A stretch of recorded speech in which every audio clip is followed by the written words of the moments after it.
I'm waiting. தமிழக வெற்றி கழகத்தின் தலைவர் நடிகர் விஜய் அவர்கள் 2024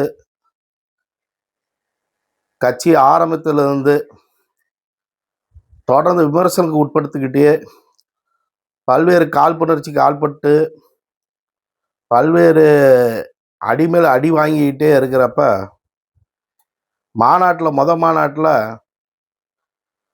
தமிழ் தேசியம் திராவிட இரு கண்கள், ஐம்பெரும் தலைவர்கள், 50 கொள்கைகள் அப்படின்னு பல்வேறு விதமாக பார்த்தீங்கன்னா தன்னை முன்னிலைப்படுத்திக்கிட்டே இருந்தார், கட்சியை முன்னிலைப்படுத்திக்கிட்டே இருந்தார்.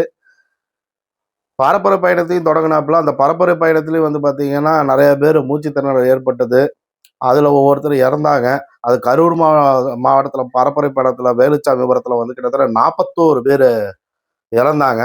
இது வழக்கு ஆகிருக்குது. இது வழக்கு விசாரணைகள் எல்லாம் போனது. அவரும் போய் நேரடியாக அதை ஆஜராகி வந்தாப்புல. அதுக்கப்புறமேட்டு பொதுக்கூட்டங்கள் ஒவ்வொரு மாவட்டத்திலும் நடத்தினார். கடைசியாக வேலூர் மாவட்டத்தில் நடத்தினாப்புல. அதில் கூட பார்த்தீங்கன்னா அழுதுட்டாப்புல. அதை கூட விமர்சனம் பண்ணுறாங்க.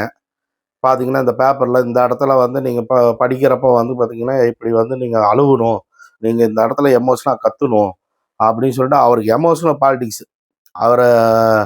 அவர் தேர்ந்தெடுத்திருக்கிற தேர்தல் வியூகாரர்கள் அவங்க சொல்கிறத கேட்டு அப்படியே இயங்குறாரு. ஒரு பக்கம் வாய்ஸ் ஆஃப் காமன், ஒரு பக்கம் ஆரோக்கியசாமி போன்றவங்க, ஒரு பக்கம் புசி ஆனந்தன் அவரும் பார்த்தீங்கன்னா பல்வேறு ஆலோசனை வழங்கிக்கிட்டு இப்படி பார்த்தீங்கன்னா தொடர்ச்சியாக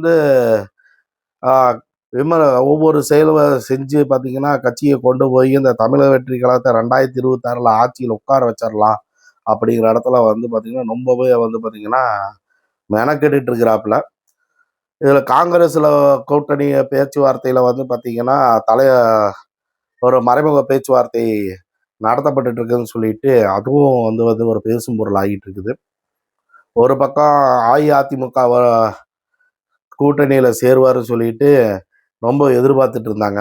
ஒரு பக்கம் பாரதிய ஜனதா கூட்டணி கூட போவாங்க அப்படின்னு ரொம்ப எதிர்பார்த்துட்டு இருந்தாங்க. ஆனால் தனிச்சு தான் நாங்கள் நிற்போம் அப்படிங்கிற இடத்துல இது வரைக்குமே தேர்தலை எதிர்கொள்ளுன்னு சொல்லிட்டு தொடர்ந்து பொதுக்கூட்டங்கள் நடத்திருக்கு. இப்போ வர 4ஆம் தேதி தஞ்சாவூரில் பொதுக்கூட்டத்தை அனுமதிக்கு அந்த மாவட்ட செயலாளர்லாம் அனுமதிக்கு மனு கொடுத்துருக்காங்க. இதுக்கிடையில் டிசம்பர் மாதத்தில் அவரோட மனைவி பார்த்திங்கன்னா விவாகரத்து வழக்கு செங்கல்பட்டு நீதிமன்றத்தில் பதிவு பண்ணியிருக்காங்க. அது நேற்றெல்லாம் பார்த்திங்கன்னா ஊடகங்கள் வாயிலாக எல்லாருமே பேசும் பொருள் கள்ளத்தொடர்பு, வேறொரு நடிகையோட கள்ளத்தொடர்பு அப்படிங்கிற இடத்துல நடிகராக இருக்கிற பட்சத்தில் இந்த உலகத்தில் யாருமே தவறு செய்யாமல் இல்லை.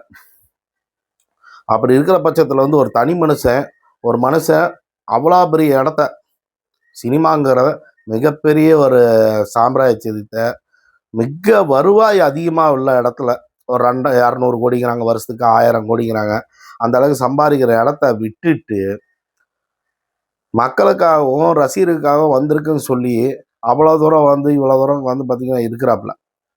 அப்படி இருக்கிற பார்த்திங்கன்னா ஒரு நல்லது செய்ய வரேன், நான் பணம் சம்பாதிக்க வரல, நான் உங்களுக்கோசம்தான் வந்திருக்கேன் அப்படிங்கிறப்ப அவரை பார்த்திங்கன்னா இவ்வளோ விமர்சனத்துக்கு உள்ளாக்கி ஏன் இந்த அளவுக்கு ஒரு காழ்ப்புணர்ச்சி அரசியலாக தானே எதிர்கொள்ளலாம். ஆனால் அரசியல் இப்படி ஒரு சூழ்ச்சி அரசியலை எதிர்கொள்ளக்கூடாதுல்ல.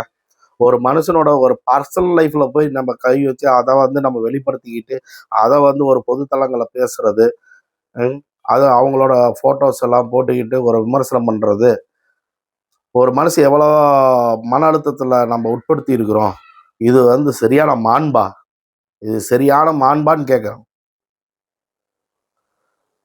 அவரும் கேட்குறாப்புல, ரசிகர்கிட்ட கெஞ்சி கேட்குறாப்புல, என் பின்னால் தொடர்ந்து வராதிங்க, அரசியலாக மாறுங்க அப்படிங்கிற. இந்த ரசிகரும் கேட்குறீங்களா? அவர் உங்களுக்கோசம் தானே வந்தாப்புல, அரசியலுக்கு வந்தாப்புலையே இல்லையா?